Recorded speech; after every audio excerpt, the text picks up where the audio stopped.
Hey, what's up everyone? I know the election is coming up, at least for those of you who are watching from the United States, here in a couple of days. And I can't believe this idea didn't occur to me before, but these presidential candidates have platforms and policies about mental health, whether it's from their previous administrations or from Vice President Harris's run as the vice president. There are policies that they have put in place that we can actually evaluate where they stand in terms of their policies on mental health care, mental health treatment, and what they think we should be doing on a federal and governmental level about mental health care. So I thought, let's dig into that. Let's take a look at what some of their policies are. And to be honest, the research was not super promising. Neither of their main websites about their policies really address a lot about mental health care. I don't know whether that means it's just not a huge priority for them, or if they don't think that it'll get them a lot of votes to be very public about their mental health policies. But there's not a lot saying what they would specifically change about the way mental health care works on a national level. Even when I was looking on YouTube for them having speeches or interviews about mental health care, more often I found results about whether one or the other had some kind of cognitive issue,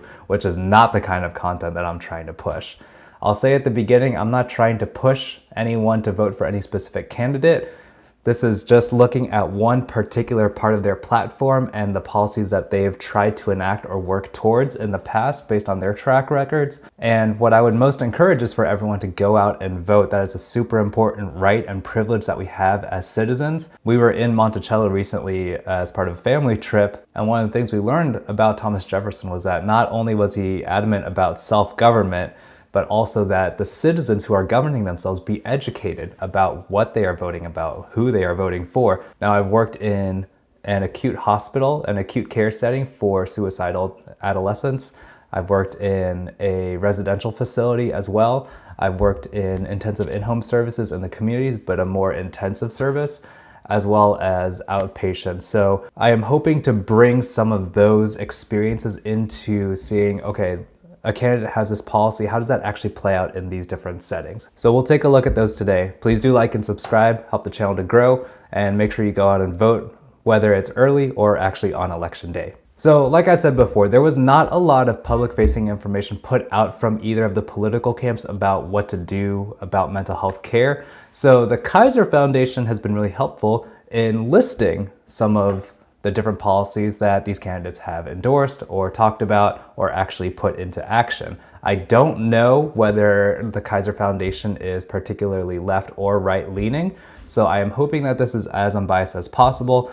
It does seem that they are stating the facts here as they are providing bunches of links, quotes, and so I'm going to follow up on some of those and try to present as unbiased a view as possible. Like I said, I'm not trying to influence anyone's vote except that you do go vote in this upcoming election. Because he's listed on the left, we're going to start with Donald Trump and what he's done in his previous presidential term. So this is a big one that people have talked about. Donald Trump proposes a return to mental institutionalization, stating, "For those who are severely mentally ill and deeply disturbed, we will bring them back to mental institutions where they belong, moving away from long-standing policies that provide treatment and living in community settings." This is an important point. A lot of mental health treatment had been moving towards reintegration in the community rather than keeping them separate from what we might call the general population. One particular issue that I have with the way that Trump is presenting this is that it doesn't sound very helpful or rehabilitative. It sounds more, let's keep the public safe, equating mentally ill with dangerous, which is definitely a harmful stereotype and not at all helpful for people who are experiencing mental illness, struggling with mental illness, who are trying to seek help, trying to live what they might consider a normal life and being stigmatized in the process. Trump did release a video, I think in 2023, talking about this specific issue, so we'll go to that here in a second after we finish up with his different other policies. I will say it does depend on what you mean by institutionalization. Like I said, I have worked in an acute care setting. I've worked in a residential setting.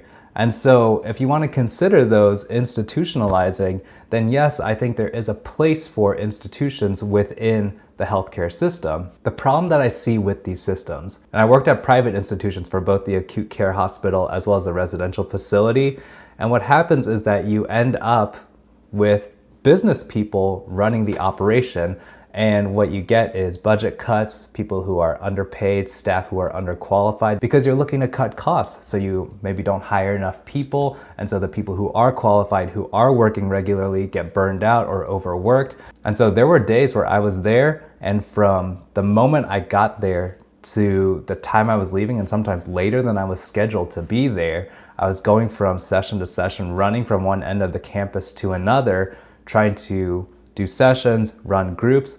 And I was a resident at the time. There were a lot of things that I did not feel ready for. And there was a lot of element of being kind of just thrown into the deep end to figure out what I was supposed to do, what was therapeutic. And a lot of it did feel like just throwing something at the wall and hoping it stuck, because a lot of those kids were there against their will. And in some cases that is obviously a safety issue, but also that they had a lot less say in their treatment, and whether it was effective or not didn't seem to be as much of a priority as making sure that we could see them so that we could bill their insurances or whoever to make the money for the service. I would imagine even if facilities like that are publicly funded, it would still be difficult because you have a lot of regulations when it comes to public funding to make sure that the dollars are being used well, and that makes more work for the clinicians involved. And again, you might end up with clinicians, staff who are overworked and just feel like they have a whole bunch of things to do that are counterproductive to actually treating the clients. So that's more an issue with institutionalization as a whole, which is why I think a lot of mental health care has been moving towards providing treatment within the community without removing people from their homes. But so we move to this next point where it says he supported repeal of the ACA and cuts to Medicaid, which would reduce coverage and access to behavioral health services, and issued an executive order to expand non-ACA compliant short-term policies that often limit or exclude mental health services. And so I think this point works directly against the first point. If you're saying that those who are severely mentally ill or deeply disturbed need to be rehabilitated in mental institutions, insurance, Medicaid, to be able to cover those costs so that they can actually get the services that they need in order to reintegrate back into the community. What I see with those 2 points in combination is that you just take the funding from ACA and Medicaid and you would be putting it into mental institutions, because then they would just have to indefinitely hold these people because they don't have the money to be able to get the proper services that they need to get better and be able to reintegrate into the community. That's also unhelpful, because then basically you've created an alternate prison system for those who are mentally ill, who are just housed there indefinitely because they don't have the insurance coverage to get services that they need to eventually get better and leave the facility and reintegrate back into their communities. So I can see those 2 points not being particularly conducive to people who are struggling with these severe mental illnesses, both in terms of the stigmatization and the realities of, if you're going to cut Medicaid coverage, especially for people who might already be severely impaired and not be able to work and have insurance through their work, then they have no way of getting the help that they need to get better. So this final point, he signed pandemic legislation, the CARES Act, that included an expansion of certified community behavioral health clinics. My very light research into this topic is that there's federal grant money available for organizations, clinics that adhere to certain regulations, provide certain standards of care, and that can be a way to expand mental health services. I have no problem with it. I think that makes a lot of sense, making federal funds available for organizations and clinics that meet a particular standard of care so that they can provide services within their local communities, because it's going to be those local clinics that actually know their community, know their populations, and be able to provide relevant care that is still up to particular national standards and are getting funding from the federal government. I think that makes a lot of sense. He signed legislation that established the 988 hotline and issued executive order on veteran suicide. Yes, we've talked about the 988 hotline before. I think it's a great idea, and a lot of the messaging was about making it an alternative to calling 911 in a mental health emergency, so that you have more supportive care focused on de-escalation and not on incarceration. So absolutely, the 988 hotline makes sense as an idea. I think the rollout has not been great, like we talked about in the other video. There's been a lot of burnout, a lot of underfunding and understaffing and lack of training when it comes to people who actually work at the hotline. So I think there are some kinks to work out when it comes to making that effective and helpful for people, but I think the idea is great. And the executive order on veteran suicide, I have that link open here, so I'm actually going to open that up here. So basically that executive order on veteran suicide established a task force shall submit a legislative proposal to the president through the director of the Office of Management and Budget that establishes a program, again, this is a great idea, making grants to local communities to enable them to increase their capacity to collaborate with each other, so partnering with different nonprofits together to integrate service delivery to veterans and coordinate resources for veterans. Absolutely, I think this is super valuable. And I know this from my experience working in outpatient. Not a lot of providers take TRICARE, which is the insurance for military service members. The reason for that is because they pay a lot less than other insurance companies do for the exact same services. And so just as a business decision, a lot of counselors and clinicians will not take TRICARE. And so if you can provide some of that grant funding to local nonprofits or maybe public mental health systems to be able to coordinate services for veterans, that's absolutely a great way to bridge some of that gap between what services veterans are able to access. So those are the main points from the Kaiser Foundation on what Trump has done in his previous term about mental health nationwide. I do want to go to this Agenda 47 video that he put out. I think it was in 2023. And this is specifically about homelessness and how to, I guess, solve the crisis of homelessness in America's cities. But I think this video is very important to shed some light on how Trump talks about mental health. Our once great cities have become unlivable, unsanitary nightmares, surrendered to the homeless, the drug addicted, and the violent and dangerously deranged. Okay, I gotta pause there because again, this is that stigma that we've been trying to move mental health away from, that homelessness equals mental health issues equals drug and substance addiction equals dangerous, at best unproductive member of society. I'll post the recent interview that we did with Fred Ligon about homelessness and busting some of the myths around homelessness, but he definitely gets to that particular issue. And I think this opening statement really sets the tone for how Trump wants to deal with people who are homeless, people who struggle with severe mental illness, is just keeping them separate, making sure that people feel safe away from people who are mentally ill. And that is not particularly helpful for people who are struggling with mental illness. We're making many suffer for the whims of a deeply unwell few, and they are unwell indeed.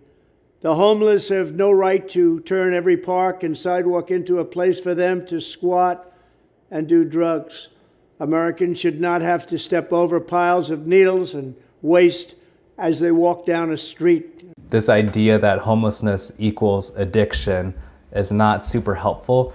And I am curious, I know this was put out way before, but after all of the hurricanes destroyed people's homes, left people displaced for some period of time, I wonder what he would say about people who are displaced from their homes through no fault of their own, but just because a hurricane swept through their homes, if he would consider them drug addicts, dangerous, and the public needing to be protected from them. Beautiful city, or at least once beautiful city, because they've changed so much over the last 10 years.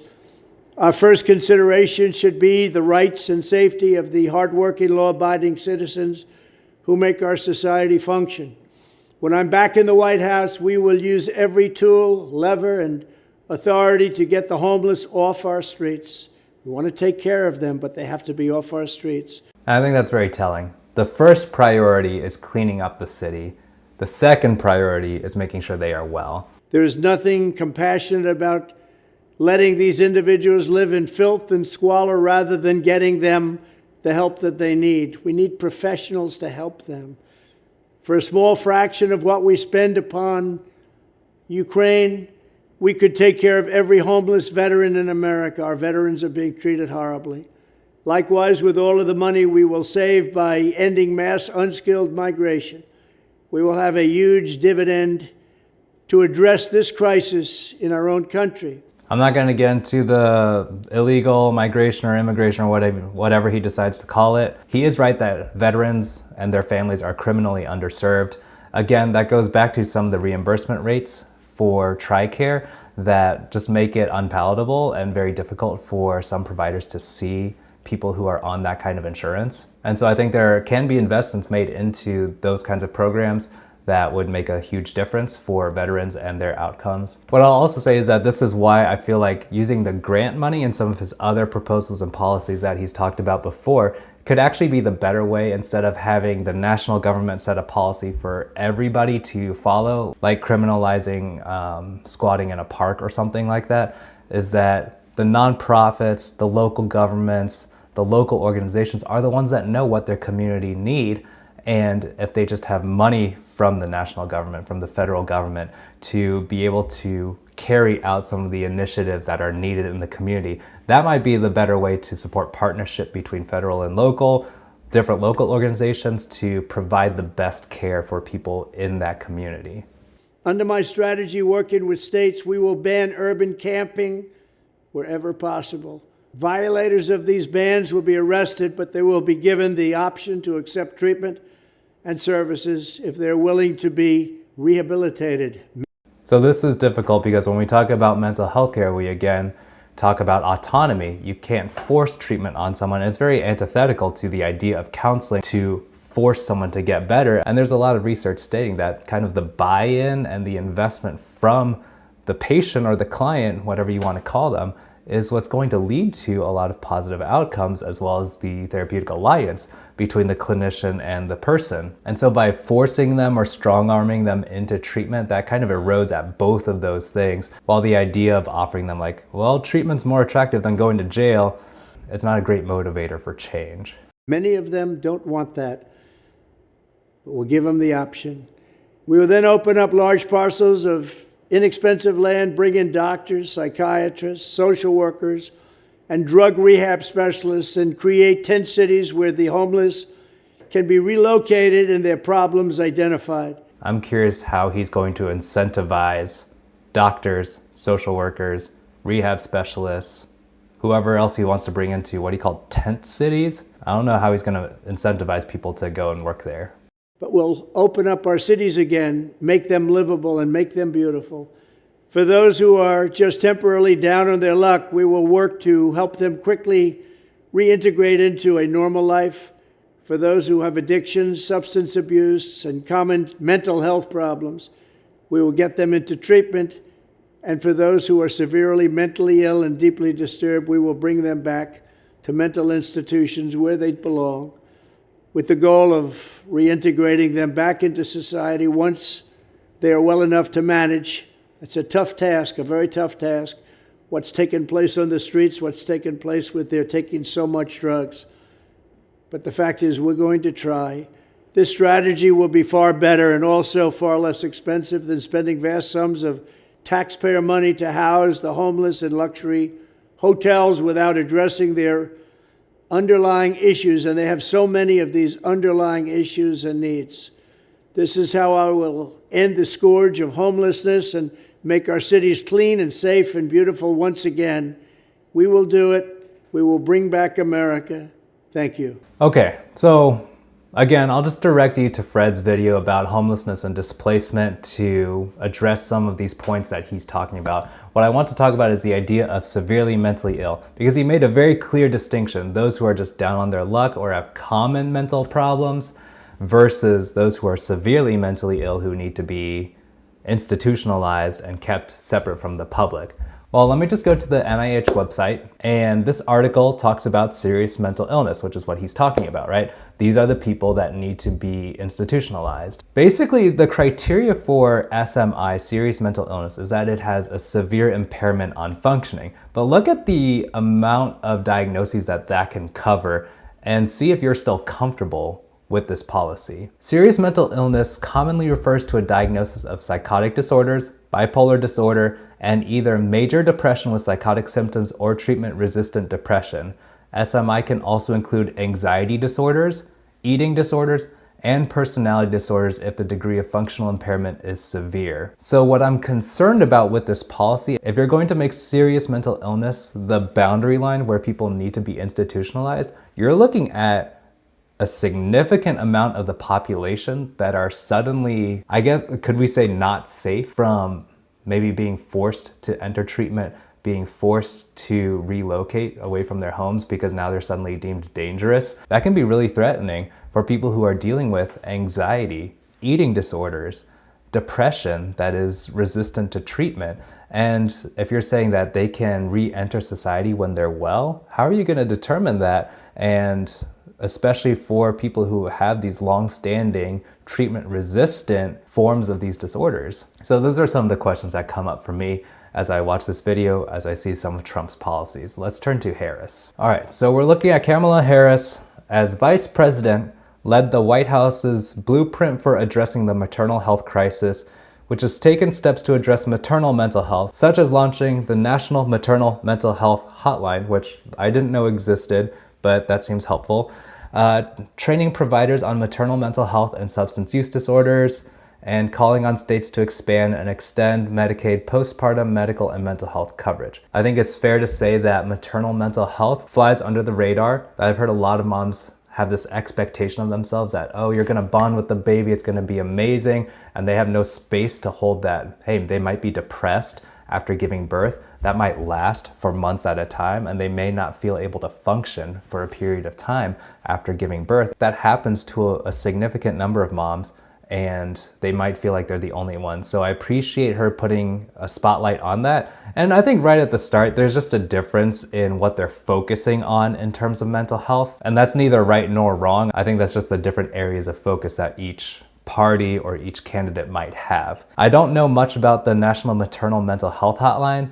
If you've had some experience with it, please drop your experience in the comments, share some of what you went through with that. I do know that Trump signed the 988 hotline into existence, but I think the Biden-Harris administration was more responsible for the rollout of that. And so hopefully their rollout for the National Maternal Mental Health Hotline went off a little smoother than it did for 988. But where I would have some concerns about all of this stuff is when you're talking about expanding and extending Medicaid and mental health coverage, you still need to have a number of people to staff all of that. And sometimes funding isn't the issue, but finding a provider who is available, specializes in what you need, and has an opening for you to see them in a timely fashion, those can all be very limiting factors that kind of creates a bottleneck. So you might have enough money, you might have a big enough national program to support this, but then if you don't have the providers on the ground to provide those services, it just creates a bottleneck where the same number of people are being seen,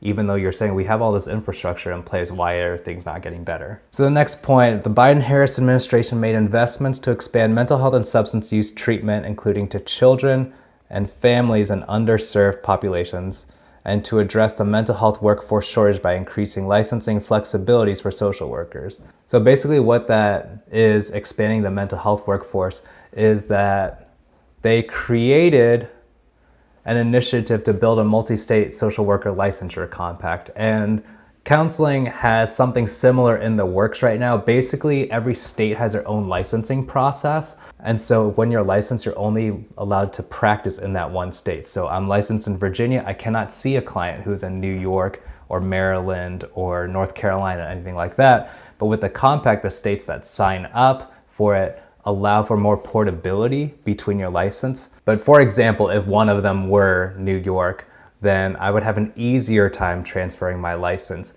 from Virginia to New York if I were to see a client there, or if a client moved there or something. That doesn't mean it's automatic. I can't just open my practice up to anyone who's in New York now, but I have to go through a more streamlined process to be allowed to see clients in New York.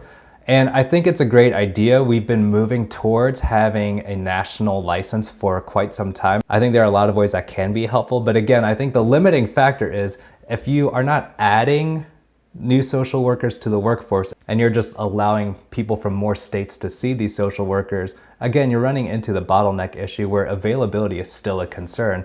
Like, that doesn't mean the social workers are going to just start working 24 hours to see people from different states. That just means they're open to a wider base of clients who might still have trouble finding someone who's available, because now suddenly everyone else from their state is trying to book with this person too. And I'm not super familiar with social work as a degree and what they learn in grad school and through their residencies. I know they do some clinical work as well, but I feel like a lot of where mental health professionals can be helpful is knowing the lay of the land, knowing the community, so that if I'm meeting with someone who lives in the same area that I do, that I can recommend different support groups, nonprofits that they might go to, other supports in the community. And if I'm seeing someone from a completely different state, I have no concept of what might be helpful in their community. So then it's all on me to make the difference in their lives, unless they're going to be self-motivated to go and find those resources themselves. So that's where I see a bit of a shortcoming with the compact. I think it's a nice idea that kind of moves in the right direction of getting care to as many people as possible. Administration supported and enacted the Safer Communities Act, which included provisions to increase school behavioral health services and strengthen state requirements for behavioral health care for Medicaid enrolled youth in response to worsening youth mental health. Okay. We've talked a little bit about the proliferation of mental health services in schools. That was a separate video. I can link that down below. But you're really starting to see how ingrained mental health is in different aspects of life. One shortcoming that I've seen in my time in intensive in-home services is that even if there are counselors in the schools advocating for kids getting IEPs or 504 plans set up in place, the schools still don't have the resources to be able to implement all of those things. Those IEPs are really thick. You're talking about like a stack of papers this high in some cases. And all of those are considered legally binding. Like if the school agrees to it, they have to enforce all of those things. The individual ways that they treat the child, how they handle discipline, behavioral issues, mental health crises, things like that. And that's enough for one kid, but then you multiply that by however many kids have an IEP in the school. There's a shortcoming in the amount of resources available for a school to properly carry that out to the degree that it's helpful on a general level for the students that need it. So I think that the main concern that I have for Harris's potential policy so far, or what she's pursued as the vice president, is that one change leads to needing more money, leads to needing more money and more resources, and you're still dealing with a shortage of actual licensed mental health workers. And that's kind of where things break down, because you don't have a way of bringing in more providers yet, that at least that she's addressed. The administration enhanced behavioral health access opportunities for Medicaid enrollees by establishing maximum appointment wait times, surveying enrollee experiences, and adding rate transparency policies, which may result in improved rates and more provider participation. I worked in public mental health that took Medicaid, and the result of a lot of these policies, the maximum wait times and documentation practices, things like that, is that it creates a lot of extra work for the providers, and it becomes easier for the providers just to not take Medicaid. Unless they're a public agency, then they probably have to. But for private agencies, a lot of them just don't want to deal with that headache. So again, I think if you can make the money match the expectations, then yeah, maybe some providers would be willing to do it. But on the flip side, you're also getting paid less by Medicaid, and you're doing more work, so the math just doesn't add up for people who are doing this as a business, unfortunately. All right, I'm skipping this point about Medicaid CCBHC because I don't know enough about that to really be able to talk about it. But the administration enhanced crisis care by building up 988 and mobile crisis services. Like we talked about, the Trump administration signed that into law, and so the Biden-Harris administration was mostly responsible for rolling that out. Released the National Strategy for Suicide Prevention with focus on high-risk groups, LGBTQ, veterans, and moms. Okay, fair enough. I think maybe this National Strategy for Suicide Prevention is a separate video that we can get into another time. So I'll just kind of leave that on the table for now as is. The administration proposed updated requirements for health plans in order to comply with mental health parity. I think that's about expanding access to care for people. So I think the bottom line for what Vice President Harris is pursuing is that you need a lot of money to be able to make any of these things work. And mental health has already historically been kind of underfunded anyway. And you're also talking about not enough workers to be able to provide the supply for all the access that you're suddenly giving people. And so the people who are already in the field, particularly people like school counselors, are already way overtaxed. And then people who work in public mental health have even more requirements to follow up on, and are historically not paid all that well to do all of that either. So I think if you had unlimited budget and unlimited licensed individuals, these would be great ideas, but the reality is that it's hitting these barriers and these things are not hitting the ground and having the same impact that maybe they're intended to. So that's what I got from the Kaiser Foundation in terms of the mental health policies for these presidential candidates. I don't know if I'm swaying anybody's votes with these arguments, but I'm just trying to give a fair background. When a presidential candidate says something, how does it translate to something on the ground for one of the counselors who hears what they're promising or what they're saying they're gonna do in their administration? Whether that sounds realistic, what it translates to for the person providing the services, or maybe for someone who is seeking access to services or trying to get help or dealing with a serious mental illness, and how that sounds to them. So like I said, the point of this video, be educated about the policies that you care about. Go vote, that's super important. Again, I'm not telling you who to vote for, but make sure that you do go out and vote. Exercise your right and your privilege as a citizen. For those of you who aren't citizens of the US or you're living outside of the country watching this video, first of all, thank you for watching. I'm curious as to your thoughts about mental health care. How has your country done it? And what's worked for you all as a nation? What hasn't? And what are your thoughts on these two candidates and their mental health care policies? Again, please do like and subscribe. That helps the channel to grow, helps us to create more content like this. So thank you all so much for watching. I'll catch you all next time.